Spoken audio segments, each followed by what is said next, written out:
Bagaimana sahabat muda? Setuju? Ayo buat resolusi dan kerahkan kekuatan Anda. Ekspresikan ide ini demi Indonesia berdaulat atau Indonesia akan tetap jadi korban hutang. Borrowings. The loans were given without sovereign guarantees, meaning if the borrowers go bankrupt, the Indonesian government will face pressure to bail out. They will have to pay that money. It's a trap. Ketika berita dari India ini menyebar, maka sebenarnya ada banyak pelajaran bernegara yang bisa kita ambil hikmahnya dari informasi tersebut. Salah satunya, mengapa masih membangun dengan hutang dan minusnya APBN atau state budget di cover pakai hutangan. Oke, kita jelaskan kalau pejabat keuangan mengatakan dalam pertahanan argumennya tentunya bahwa hutang Amerika kan lebih besar dari hutang Indonesia atau hutang Jepang itu lebih besar dari hutang Indonesia. Sesungguhnya kalimat itu tidak salah. Sungguh tidak salah. Itu adalah fakta. Yang jadi masalah adalah banyak masyarakat yang tidak paham dunia keuangan. Maka kalau dilihat secara angka, maka hutang Amerika memang ribuan kali dari hutang Indonesia. Ya bener. Tapi sekali lagi nih ya, tapi hutang Amerika itu pakai dolar, pakai mata uangnya sendiri. Hutang pemerintah Jepang juga besar. Tetapi hutang Jepang terbesar, negara Jepang hutangnya adalah ke lembaga keuangan mereka sendiri. Obligasi pemerintah Jepang atau government bond, lembaga asuransi Jepang, dan lain sebagainya. Alias hutang mereka terbesar adalah dalam bentuk yen.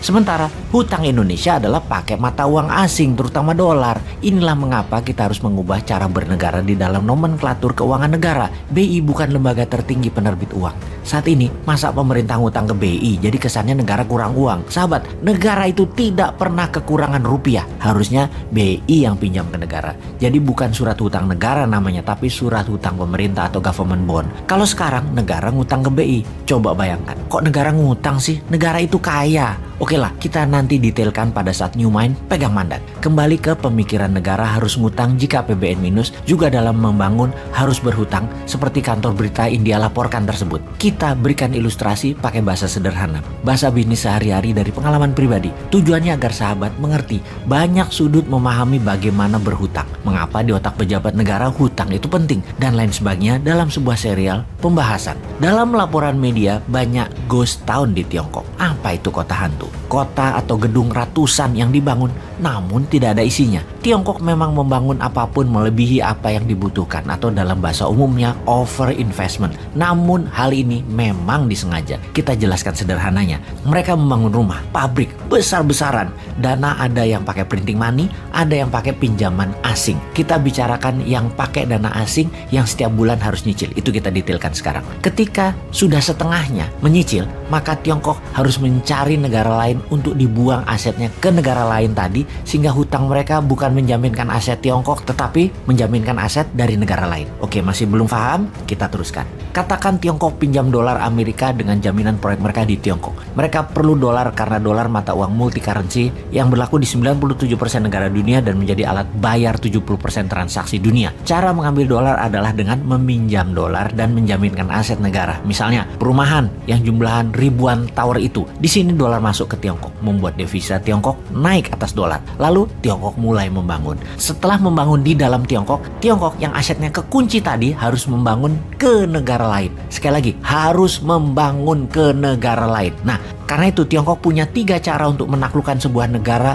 yang telah Bosman ulang-ulangi ceritanya berkali-kali. Setelah takluk, maka negara yang pejabatnya terbeli, medianya terbeli, dan politikusnya terbeli, mulailah dikendalikan negara tersebut. Disuruhnya membangun, dibangunin tepatnya, dan untuk proyek manapun harus bayar pakai dolar Amerika. Ini sebagai modal mereka bayar hutang dolar dan memenuhi kebutuhan dolar Tiongkok. Negara tersebut bahkan harus over investment. Katakanlah negara tersebut adalah Papua Nugini. Jalan tol, jembatan, rel kereta api keliling Papua Nugini, 3 lapis kalau perlu, pelabuhan udara, pelabuhan laut, bangun kota, pusat industri, dan pusat ekonomi, bahkan ibu kota kalau perlu dibangun baru. Jaminan dari negara Papua Nugini ini adalah aset yang sesungguhnya menjadi jaminan terhadap dolar, pinjaman yang Tiongkok awalnya meminjam dari Amerika atau dari negara lain. Jadi kalau diringkas, printing money proyek negara yang mengerjakan itu BUMN-nya Tiongkok. Pinjaman dana dari luar negeri juga BUMN Tiongkok yang mengerjakannya. Di mana BUMN Tiongkok tadi juga harus membangun di negara jajahan ekonomi Tiongkok tadi.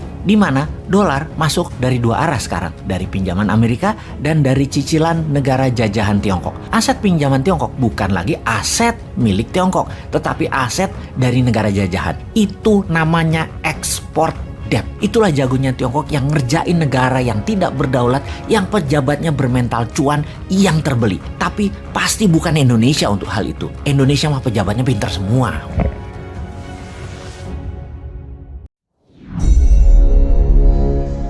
Export debt adalah kemahiran yang mumpuni dari seorang entrepreneur. Dan kalau ada pemimpin yang bernegaranya memahami teknik entrepreneurship, ditambah dirinya memiliki jiwa nasionalis, secara perekonomian harusnya akan membuat negara Indonesia itu sangat makmur. Tentunya sekali lagi dipastikan pemimpinnya selain memiliki pemahaman entrepreneurship juga harus nasionalis dan tidak berhutang pada oligarki. Yang paling sulit memang untuk menang dalam pemilihan tanpa kekuatan cuan itu berat, hampir tidak mungkin. Karena itu banyak yang berhutang pada oligarki untuk cuan pemenangannya. Dan sejak saat itu dia sudah tidak nasionalis lagi. Fakta data, yang punya cuan kan hanya oligarki. Makanya politikus dan pejabat tertinggi sulit menang tanpa dukungan finansial dari oligarki. Itu adalah fakta. Selama oligarki jadi bohir dan jadi sponsor, maka rakyat selamanya akan jadi penonton dan hanya jadi pasar. Saat ini, para calon yang ada semuanya adalah birokrat. Tidak ada yang berangkat dari entrepreneur nasionalis tanpa aliansi politik oligarki.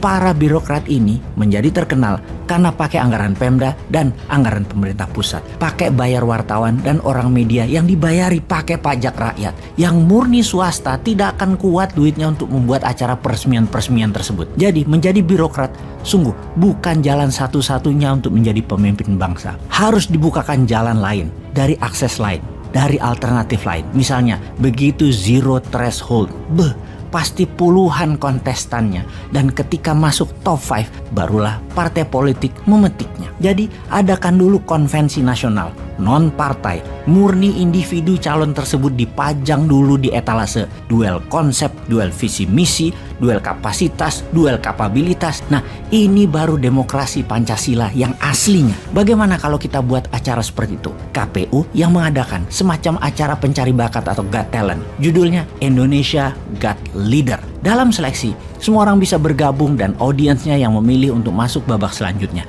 Sampai tersaring 10 besar. Ketika 10 besar, ya diserahkan kembali ke partai politik. Mana yang mau mereka usung. Pastinya tanpa partai pengusung pun, kandidat berhak maju. Bagaimana sahabat muda? Setuju? Ayo buat resolusi dan kerahkan kekuatan Anda. Ekspresikan ide ini demi Indonesia berdaulat, atau Indonesia akan tetap jadi korban hutang. Sahabat semua, kita kembali ke ekspor debt yang saya contohkan dari apa yang pebisnis biasa lakukan, dan kali ini pengalaman pribadi saya. Saya memiliki sebuah mesin pirolisis untuk membuat oli bekas jadi bensin, jadi solar atau MFO, Marine Fuel Oil, di Pasuruan, Jawa Timur. Mesin ini saya beli dari Eropa, mesin bekas yang sudah direkondisi. For the sake of discussion ya, kita katakan misalnya harga mesin ini adalah 5 juta dolar atau sekitar 70 miliar rupiah. Ini adalah peristiwa 10 tahun yang lalu. Saya meminjam dana 80% dari bank asing. Ketika di tahun keempat, kewajiban hutang tinggal 50%, saya mencari mitra di Malaysia untuk membangun pabrik pirolisis. Di Malaysia banyak oli bekas yang mitra saya dapat kontraknya, dapat buangan dari Petronas. Singkat cerita, saya bilang ke mitra saya punya pabrik harganya 6-7 juta dolaran. Kalau kamu mau, kita pindahkan ke Malaysia. Mitra saya dapat 80% saham, saya hanya 20%. Tanpa keluar modal mitra saya tersebut. Dan tak lama mitra saya dapat pinjaman bank, kira-kira 80% dari nilai proyek tersebut. Pabrik itu sekarang masih jalan, namun kapasitasnya tinggal hanya 40%. Harusnya sih sudah diamortisasi, sudah nol nilai dagangnya. Intinya hutang saya dengan jaminan pabrik di Pasuruan tersebut lunas pada bank dan juga plus profit. Masih punya saham 20% lagi di Malaysia. Kali ini yang berhutang adalah mitra saya yang di Malaysia. Itulah yang dinamakan export debt yang banyak dilakukan oleh pengusaha dari negeri kakak tertua yang jadi pujaan banyak pejabat di sebuah negara. Cerita pirolisis adalah kisah nyata. Mudah-mudahan sahabat semua jangan sampai membayangkan ada pabrik di Sulawesi atau ada proyek yang banyak di Indonesia semodel begini yang bernama export debt. Itu tidak ada. Pengusahanya merangkap pejabat, semuanya pinter, tidak oportunis, tidak mumpung jabat, juga tidak berhutang pada oligarki. Mereka semua pasti nasionalis.